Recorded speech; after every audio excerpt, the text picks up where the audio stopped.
Excited na din ba kayo for the holidays? Pero let's admit it, holiday expenses can sometimes be stressful, di ba? Kaya naman let me share some practical tips on how to manage financial stress this holiday season.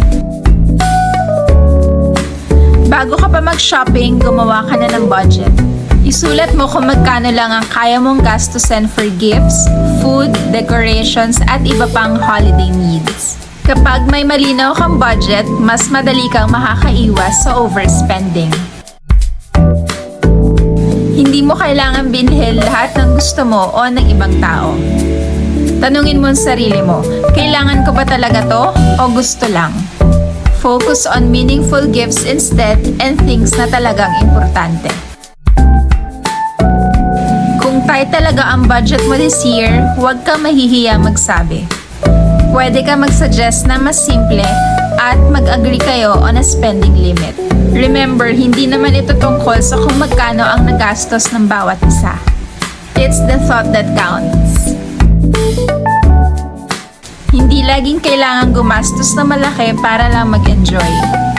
Pwede kayo mag-holiday movie marathon, mag-DIY ng decorations, or umattend ng free events. Minsan, the simplest activities create the best memories. Kung hindi ka pa tapos mamili, iwasan ang last-minute shopping. Planuhin ang listahan ng bibilhin para maiwasan ang impulsive buying. Take advantage of discounts and sales para makatipid ka pa. Huwag mong kalimutang alagaan ang sarili mo. Financial stress can take a toll on your mental and physical health, so make sure to take breaks. Spend time with your loved ones, meditate, or do activities that bring you joy. Minsan, kahit ang isang simple break ay sapat na para makapag-refresh at ma-enjoy ang season.